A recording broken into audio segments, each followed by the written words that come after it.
Hi, and welcome to Tony Time. Well, today, as you know, I've had pretty much all the council members on the show, but today we are honored to have the mayor on the show. His lovely wife was going to join us, but she had to work. So, Patty, we miss you. Alan, welcome. How you doing? I'm good. How are you doing? Excellent. So tell me, what's going on with you? I mean, we're not talking politics, really. We're staying away from that as much as we can. That's good. Yeah. So I want the audience to know everybody as people. I mean, I videotape the council meetings. You know, everybody is focused on doing things for the city. Right. So you get another version of everybody. And you've been involved, you're a part of this whole Biddeford world for years. Doing it a long time. A long time. And now what made you become the mayor? Let me backtrack. Okay. I don't think I always had an interest in politics, but after I graduated from college, a friend of mine by the name of David Redmond, who was a teacher at the high school and who worked for Governor Brennan for a while, asked me to run for the city council. And I think that was like back in 1976. And so I'm like, no. Oh yeah, you gotta do it. So I did it. I won by, I think, less than 10 votes. Wow. And that was after a recount. So then I served on the council for 18 years. Oh my God, I didn't know that. And I really enjoyed it. You know, I just liked being part of the decision-making process. At the end of that, I had to stop because the people of Biddeford voted on a referendum to ban teachers from serving on the council. Oh, really? Yeah. So I had to give that up, but that was okay because I went and got my master's, and then I decided to run for the Maine legislature. And I did that for 8 years. And towards the end of that, I became interested in the idea of running for mayor because I objected to the way the city was going in the direction. And so I've been doing that. This is starting my 8th year as mayor and having a ball. I know. Now, you go back. I mean, you grew up in Maine, right? I grew up in Biddeford, yeah. In Biddeford. Yeah. Wow. So as a child, were you... Still a child, by the way. Oh, That's well. what my wife tells me. Well, I do know you like your chocolate. I do. And ice cream and potato chips. And All the good all stuff. health food. All health food. So when you were a child, I mean, growing up in Biddeford, when I was growing up, I tell people, I didn't have really toys. I had a stick. And I did amazing things with the stick. It was my doll, it was this, it was that. What did you do? I mean, things were different. Oh, they were very different. Things were safer. Yeah. I mean, we didn't have a lot of money. Yeah. I remember growing up a little bit on Summer Street, across from, or next door to Alex Pizza. But then in 1956, we moved to Graham Street, which my nephew Joel he owns that building now. But it was a real simple life because my parents didn't make a lot of money. My mother never worked during that time. My father made I remember seeing a check once, or IRS thing for like $7,000, and that was with 3 kids and his wife. But we played in the yard, and across the street were the Hool family. Dr. Hool, who was very well known in Biddeford, he had a lot of kids, and we were all friendly with them. So there was a neighborhood thing that was going on. I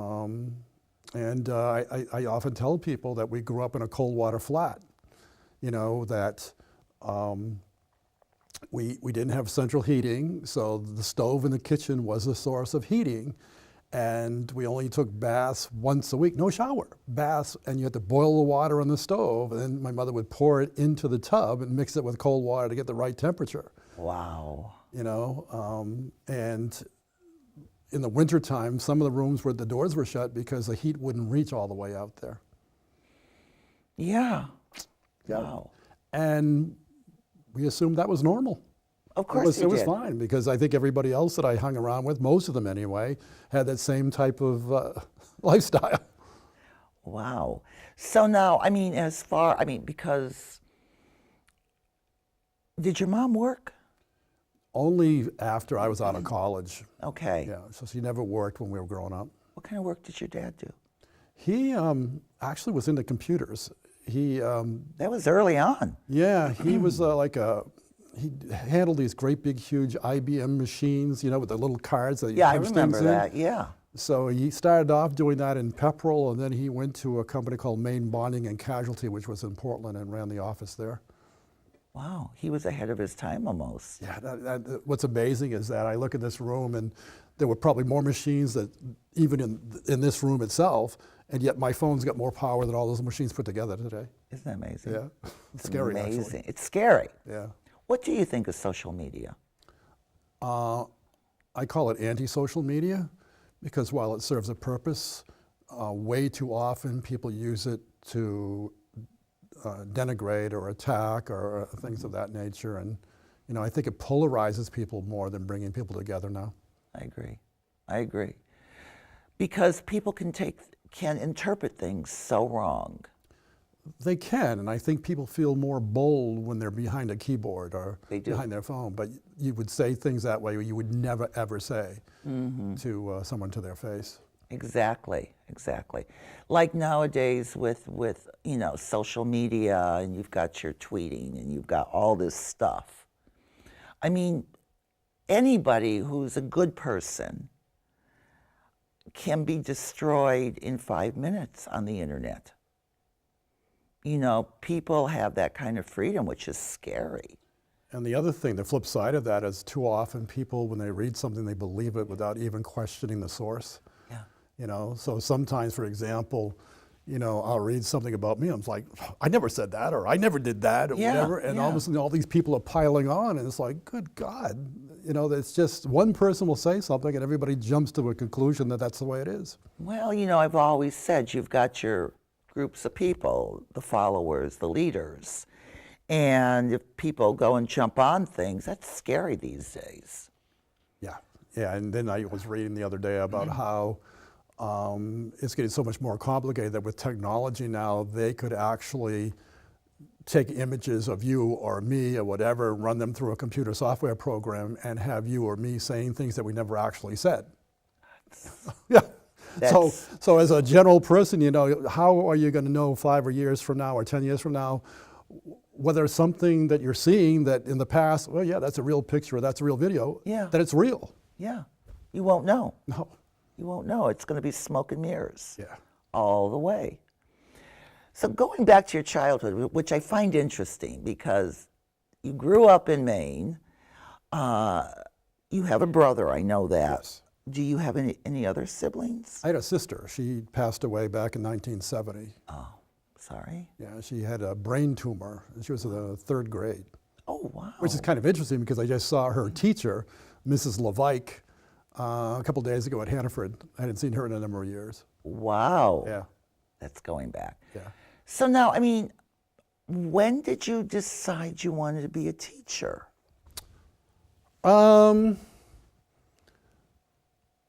In high school, I belonged to the Future Teachers of America.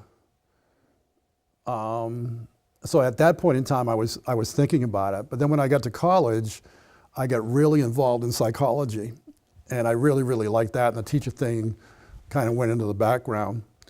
And then I think my senior year in college, yeah, it was my senior year in college, suddenly I became infatuated with the idea of becoming a teacher, so I started taking all these courses. You know how senior year is supposed to be your easy year? Yeah. I was taking, I think one semester I took 21 credits, the other one I took 23. Oh my goodness. And to get all the different history courses or whatever. So, Wow. yeah. So you became a teacher, a history teacher, correct? Yeah. Okay. Because I'm learning this stuff as we're going along, so I'm asking questions because I want to know. Test you after. Oh, okay, good. Teacher mode. Okay, all right. So apparently you like history. I did in high school. I despised it. Then what made you become a history teacher? Because I took some history colleges at the University of Maine in Orono, and I remember like one, there was a guy, Professor Smith, and I remember his opening lecture, the world's gonna be taken over by insects, and I'm like, what the heck are you talking about? This is a U.S. history class. And then he went through that and he started immersing all these different facts, and I'm like, whoa, I never learned that in high school. You know, different bits and pieces. And so the more I learned about history through him and some of the other teachers, I became interested in like the Civil War with Bruce Catton stuff. And so I thought I could translate what I was learning into a better format for high school students. So, wow. yeah. Just because of that one teacher. Yeah, it totally changed me. It takes, I hear that all the time. And I took the course because I had to. It was a requirement. It was like, I hear that so many times. One teacher can make a difference. Yeah. In one child's life. yeah, he was a character. I mean, it was fun. So, you know, because I've seen you out and about, and people, you know everybody, number one, because you've taught their children. Somewhere over 2,000 kids. So, Oh my God. yeah. Of course, they're not kids anymore. I just saw one of my hockey players turn 50, and I'm like, oh my God, if he's 50, what am I? Oh boy. But you have such a history with everybody that I mean, not everybody in Biddeford, but I'd say a good 75%, wouldn't you? I have quite a few, yeah. Yeah, you've got quite a few. So when you were teaching, what child stuck in your mind, or what couple children who really took you to your task? There's one that always sticks out, and he was a real difficult student. And you know, every day, it would be, sometimes I dread him coming in because he just was so obnoxious and just disrespectful, you know, and so forth. And I remember in June of that, I think he was a junior at the time, June that year, it was over, like, right, he's gone. So that year, my cousin Ron Gagnon and I, we somehow got involved in doing a survey for adult education. So we had to go and knock on every door in the city of Biddeford and asking people what courses they would like to take in adult ed. Mm-hmm. So we were on Summer Street, again near Alex Pizza, and I remember knocking on this particular door and walking inside the hallway area and just overcome by this sense of smell. It was just terrible. And I looked, and there was a garbage can all full of ears of corn, half eaten, and there were, some of them were on the floor. I mean, this is July, Yeah. and so it was hot. But we were tough, right? We're probably 19 years old. Knocked on the door, and that kid had answered the door. And his eyes got this big, and I suspect my eyes got this big, and I stuttered, Mama, here too. And all of a sudden, I heard the father yelling and swearing at him and in general about who's at the blah, blah, blah door. And I realized at that point in time, because this was 10 o'clock in the morning, Yeah. why that kid was acting out, because he was going home to that every single day. Wow.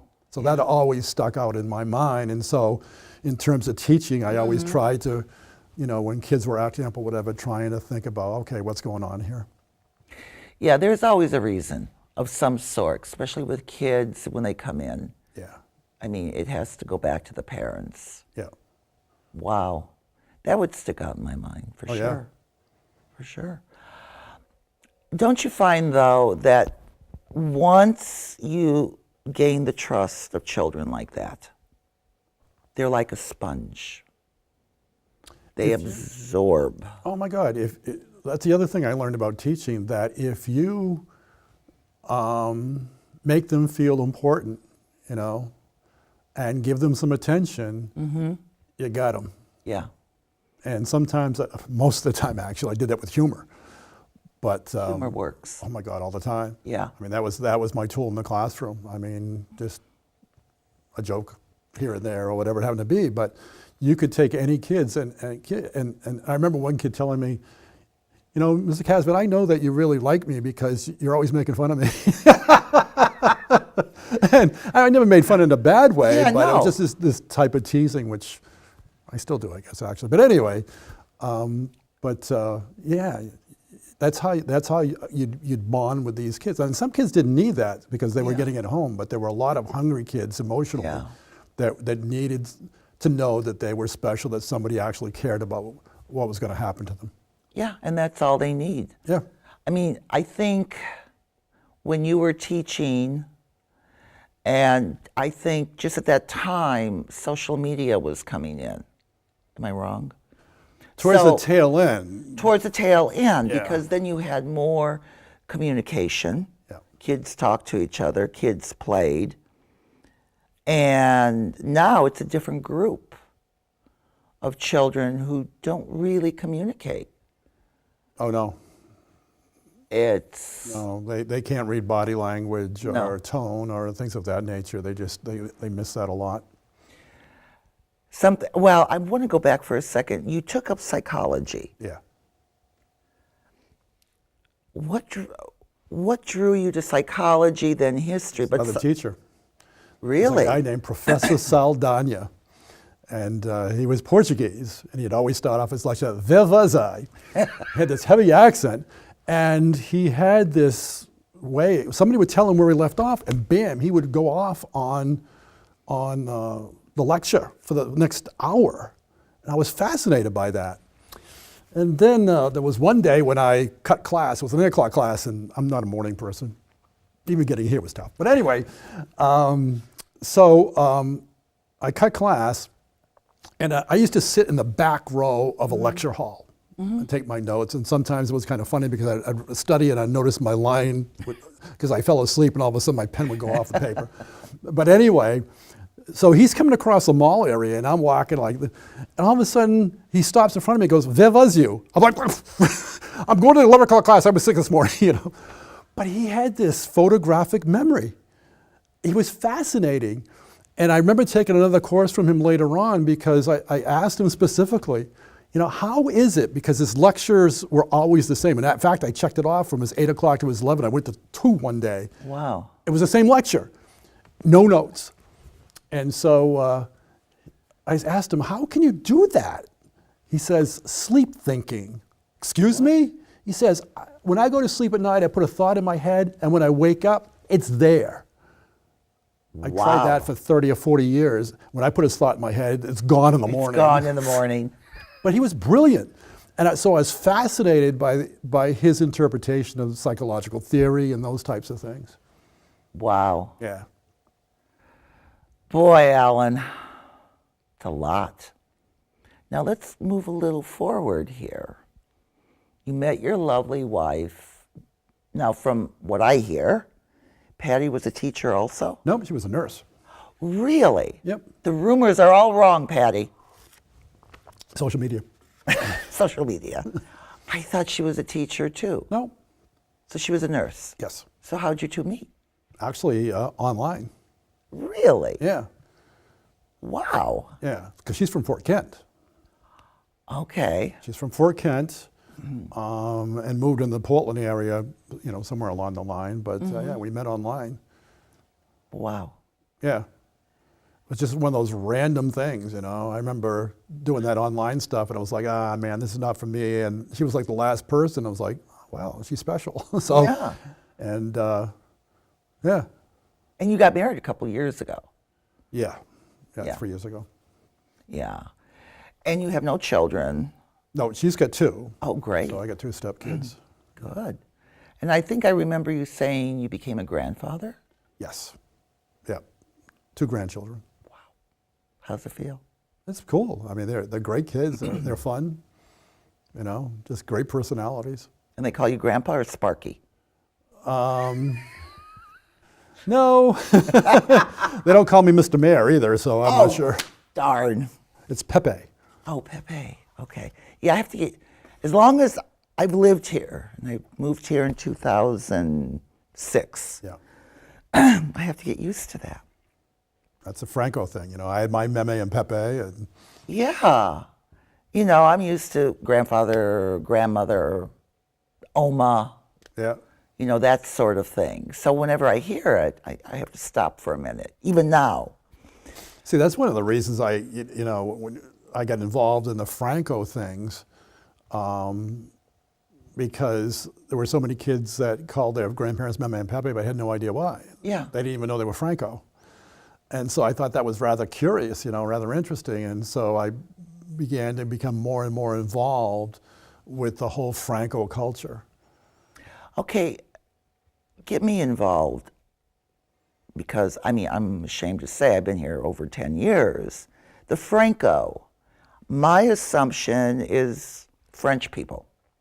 Am I wrong? Or? Nope, French Canadian. French Canadian. Yep. So the Franco people moved here. And then that's why we have in May, our event, or June, the Franco, help me. Kermesse, La Kermesse, to put in the right accent on it. Yes. Yeah, because I didn't realize there was such a strong hold Oh my of God, Franco. yeah. When I was growing up, French was spoken everywhere. My meme CASAVANT never learned to speak English. Oh, really? Yeah, no, when I go to her, it was, she could say, ma beau Alain. That was her introduction to me.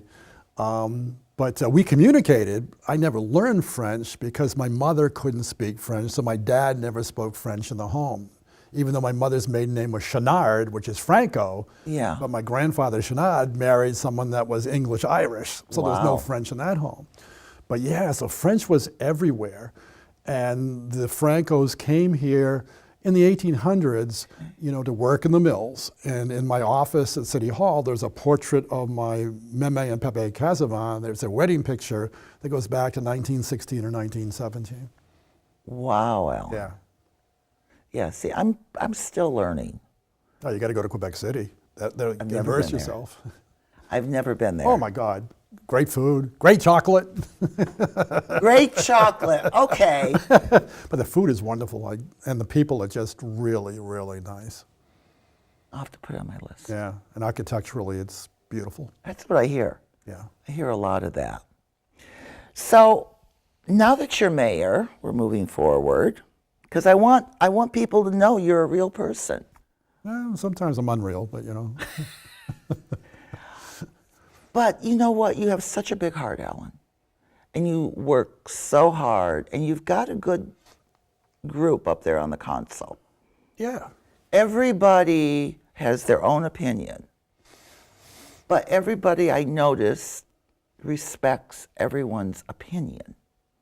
The council is very civil towards each other, and they never take it personally. No. And so we disagree. I don't get everything I want. Not that I have a lot of power. Over the last 10 years, 15, 20 years, the power or authority of the mayor has been stripped away bit by bit by bit. Yeah. So I don't have much, but we all get along, and everyone wants to do what's best for the city of Biddeford, but their path is different. Yeah, I noticed that. Yeah, I've learned so much being there. And listening to everyone's point of view, watching everybody's reaction, because I'm one who watches the body language and the reaction and everything. And I noticed there is, across the board, a respect. Yeah. Which is really nice to see. And it's also an unpredictability.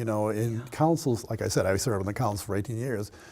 In some of those councils, you would know exactly how people were voting, and pretty much people would vote in a block. Sometimes John McCurry's my council president, we sit next to each other, we'll be talking, saying, well, we're trying to figure out how a vote's going, because we assume certain people are going to vote a certain way, and all of a sudden it's like, oh my God, that didn't go the way we thought at all. Right. Because there's no pattern. The alliances and the votes are not always the same, which is refreshing. Yeah. Because that means they're thinking things through. Well, I see that, and I've had quite a few of them on the show, and I was surprised because everybody comes from a different thought pattern, as we all do. And our thought pattern comes from how we've lived our life, what we've experienced. Yep. Jim Bennett knows everything about everything. He's remarkable. Wow. Yeah. Him and Brian, they can go right in there. And no matter what you bring up. There's a lot of experience there, so a lot of things they've seen that we may not have seen, so they can kind of unravel it. I know. And they're meticulous about lining up their facts. Oh, they are. Yeah. They are, definitely. We're lucky to have both of them. Oh, yeah, definitely. Now tell me, since you become mayor and before you were mayor and on the council, how do you see Biddeford today? The growth that you've already accomplished. It was pointed out the other day at one of the more recent meetings how everything that people assume is true about Biddeford is wrong.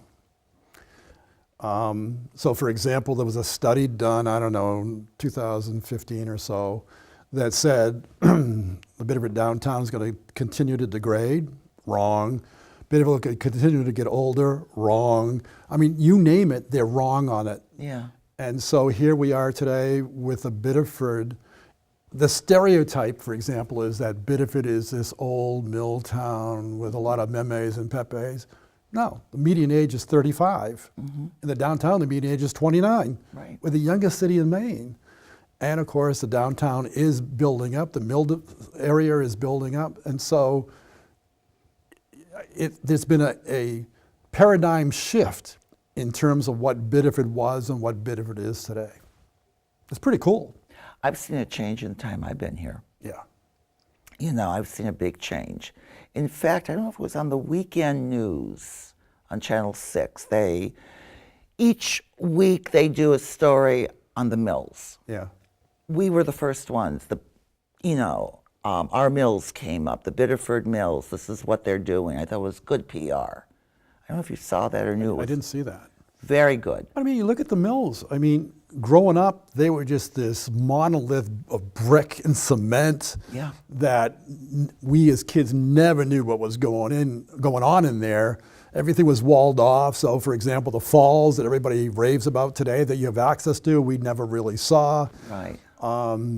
Most of our parents worked there, our relatives worked there, and they worked there for a long time. I mean, some of these people worked in the mills for 40, 50 years. Yeah. And here today, you get all types of different entities, businesses and restaurants, and you name it. It's like, who would have predicted that 25, 30 years ago? Not me. No, not at all.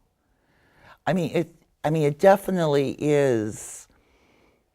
I see a lot more people walking around. Yeah. That I didn't see before. And I see people now, like City Theater, which is, I was in there a couple of years. It's a beautiful theater. Oh my God, yeah. And did you mention they're thinking about enlarging or? Well, there's some issues with the theater because they've been selling out so often. Yeah. There are limitations in terms of the physical structure itself. In other words, concession stands are inadequate, the bathrooms are inadequate, the lobby area is inadequate. There's just too many people. Yeah. And the other thing is that the stage is so small that they only can have limited productions because it doesn't allow them to build sets for the next coming event until the production shut down because they got to build it on stage. So there's conversation about maybe doing some sort of expansion and not renovation, but expansion. Yeah. And allowing those areas to get bigger so that it can handle the interest and the number of people that are showing up. That would be great. Oh yeah. I mean, I love that theater and I love the productions. I mean, people rave about it, but so for example, musical events are limited. So like during Winterfest, we had Joe Boucher, who is a former Biddeford resident and someone I knew when he was a little kid. He came with his band, doing some Beatles stuff. It sold out. Oh, he was there last year. It sold out. So people are looking forward to those types of things, and I think having music there would be very appropriate. It would be. Yeah. Definitely. Speaking of Winterfest, it was a success. it was a success. It was fun, and you know, that's one of those things that, you know, people see it, but they don't understand or realize how there's a small core of volunteers that make it happen. You know? Yeah. Just, it's just amazing how so for example, the sledding hill was constructed by members of the New Life Church, and it was engineered by Larry Patuan, who's on the planning board. But every year, those guys show up and do this, donating their heavy equipment, you know, their time, their expertise, because they like Biddeford and want to do something for the kids. I think that's great. I mean, to me, that's the one thing that hasn't changed about Biddeford. There's still this small town feel to it in which people want to give back. Yeah. You know, Yeah. I wish more people wanted to give back, but can't have everything, right? Right, right. Yeah, I mean, I heard it was a success. Everybody had a good time. Oh, yeah. It was wonderful. And so now, I mean, City Theater, it would be great. I mean, do you think they can expand a little bit I think so. Good. Yeah, it's going to cost some money. Yeah. And so we're talking about the possibility of fundraising and getting grants and things of that nature. Oh, that'd be great. That'd be great. Because then it's almost like anybody could come in, rent the theater, a destination point, which would be great. It's a destination point for many. I mean, a lot of people, from what Mark Nahorny told me, and he's the chairman of the theater, are from away. And they come here because there's been so many write-ups throughout New England about the productions at that theater. And so when they come here, they also dine in the downtown and, you know, sample the foods in our various restaurants. Yeah, So, see, that's all good. Yeah. And I can tell you, I've sampled all the restaurants too. I'm Part of my sure. job description. Is it? Yep. Oh, and all the desserts, right? Oh, good. Yeah, I only eat the fat-free stuff. I always ask, is this fat-free? And I always tell them how to respond to make sure they say yes, so I can feel good about myself. You're so good. You're so good. And they'll go, no, that chocolate cake is fat-free. Exactly. Love it, Alan. We're running out of time. I can't believe it went so fast. It does. It flies. It does fly, but you know, I just really wanted people. Well, before I forget, I met with someone on Saturday at Elements. Uh-huh. And this is a girl who lives in Portland, and we were having a meeting at noon. And I said, well, I'll meet you halfway. I'll meet you in South Portland. She says, no, I've heard a lot of good things about Biddeford, and my husband and I want to come down there and walk around. And she said, I haven't been there in years. I want to see. So I met her at Elements. We had coffee. And she says, I can't believe the change here. And that is just kind of like out of the clear blue sky. So you've got a lot of people like that who's going, I've heard things have changed. It's changed. Sometimes I think the people of Biddeford don't recognize it because You're right in the middle it's of it. incremental. Yeah. It's sort of like, I remember when I was teaching, there was a guy named Joe Cruddo who was also, he was a psychology teacher before I taught psychology there. So, and he was a student teacher when I was in high school. But anyway, I remember him talking about something like this, and he was saying, you know, Alan, it's like looking in a mirror. If you have the mirror right here, you can't see your face, you got to pull it back. And so for all the different changes that are taking place, if you're living here, sometimes you're missing it, but if you're from away, you see the greater dynamic. Yeah. Yeah. And I think that's true. The write-ups we've had have been very good. And then seeing that over the weekend on the news about our mills and them talking about, you know, there's apartment living in there, condo living, there's a restaurant. It's just great PR on everything. I mean, what Doug Sanford's done in the mills has been remarkable. Yeah. And of course, the Lincoln Street Mill, it's coming along now. They got the financing, they're ready to roll by spring. You know, you got a bunch of other mills out back. I mean, if you think about the possibilities. Yeah, a lot. Yeah. It's a lot. Paradigm shift. Oh, yeah. Yeah. Perfect. Well, Alan, thank you for being on the show. Oh, you're very welcome. Really I appreciate got to tell you, your my time. dogs are missing me at the moment, but So are mine. So are my three. They were looking at me like, where are you going now? You have one or two? Oh, I got two. Oh, I've got 3. Well, I was told that having 2 dogs was easier than having 1. It is. That's not true. Alan, it is true. How old are they? One's 8 years and the other one is 19 months. All right. Well, after, they calm down and the older one teaches. Well, so far the younger one is like a Tasmanian devil. You know what I heard? Catnip. Catnip? I'm not kidding. It's true, audience. True. Friend of mine, Lori, who I went to high school with, is a cat person. And a puppy came over to visit her. Well, the puppy's owner came over to visit her. And the little puppy was playing with all the catnip toys. So it got real calm. So Lori went online, she Googled it. Catnip has the opposite effect on dogs than on cats. It's like they just mellow out. And so I called my vet. I Googled it. It's an herb. It doesn't hurt your animal at all. The vet said, no, it's okay. So now I sprinkle catnip on my dog's food. Oh, wow. And they just kind of go, oh. No? I gotta try that maybe. It might create peace of mind, when I see my dog suddenly hurdling the ottoman or whatever it happens to be, comes flying into my chest out of nowhere. Right? Yeah. Try it. It's not going to hurt them. Tasmanian devil. Not going to hurt them. Try a little catnip on the food. So on that note, Martha Stewart over here gave the tip for cats. But thank you again, Alan. Oh, thank you for having me.